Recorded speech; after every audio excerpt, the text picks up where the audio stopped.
I want to welcome you back to Black Site tonight. We're going to talk about no charges will be filed in police shooting of AMIR LOCKE, killed during a no-knock warrant. They are back at it once again. First, I would like for you to subscribe to this channel, hit that like button, hit that notification button, but also comment on this video.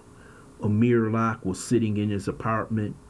Here come the gangster police with a no-knock warrant. They charge into his apartment. He pulls a weapon.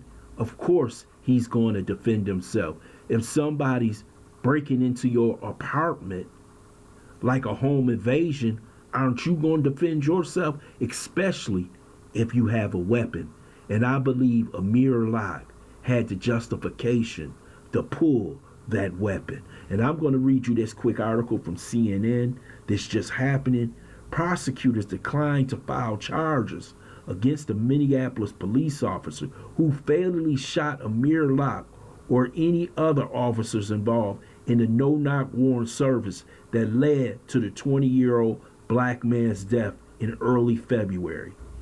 An officer shot by LOCKE within a few seconds of entering the apartment after prosecutors said LOCKE emerged from the couch with a handgun and raised it towards an officer. The Minneapolis SWAT team were there serving a warrant in a homicide investigation. After thorough review all of the available evidence, there is no insufficient admissible evidence to file criminal charges in this case, according to the statement from the county attorney and state attorney general released Wednesday.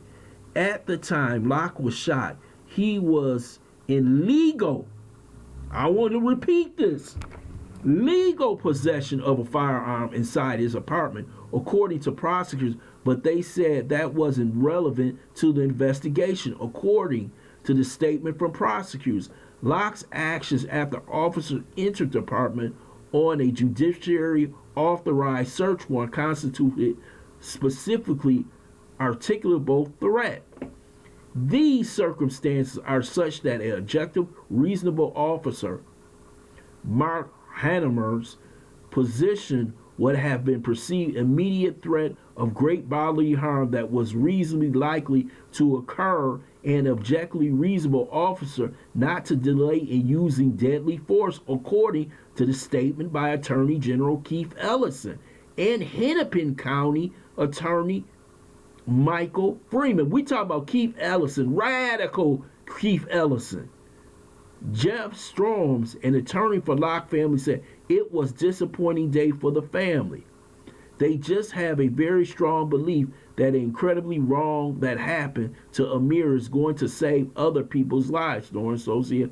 They are not going to let the lack of criminal charges slow them down, not one bit.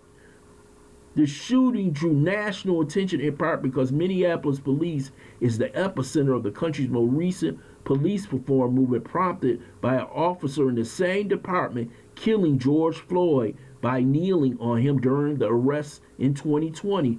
Video of the encounter went viral and led to protests across America, sometimes violent and often involving property destruction, reignited as a debate over the role of police in American society. City officials did not release a lot of information in the days after an officer shot LOCKE, other than 14 seconds of video that they said showed LOCKE with a gun. LOCKE was not named in the warrant. LOCKE's cousin was. I'm going to stop there because this is extremely frustrating. For the simple fact, they bust into a man's apartment. If somebody breaks into your house, they don't say anything with a no-knock warrant. With the way crime is today, you thinking it's a home invasion. You pull your weapon to use your weapon that you legally have. And then you are shot dead by the police.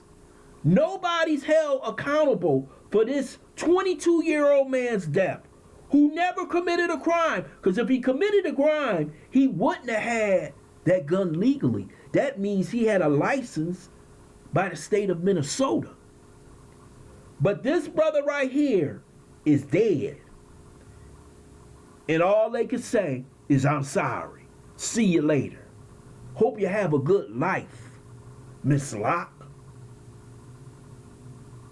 This is devastating because somebody should be held accountable, if it's the judge, the SWAT team, the police department, for the simple fact there should be no-knock warrants. You have to warn somebody before you come into their premises.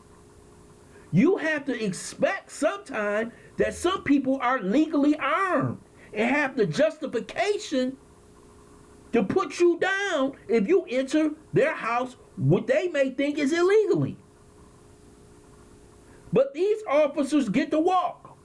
They get to go home to their families. They get to see their children grow up. But it seems to always be a brother, 9 times out of 10, that's killed during a no-knock warrant. We know what happened with Breonna Taylor. But nobody's held accountable. They get to walk home, get their pension, live their lives out. But this is, mark it up to being a mistake. We'll get more training. But that don't bring this brother's life back. This is what I'm talking about. You are nothing but a casualty of war when it comes to this system. No charges filed. No nothing. Hell, they ain't even put it in front of a grand jury. They just said, we ain't charging them at all. The hell with y'all, go home.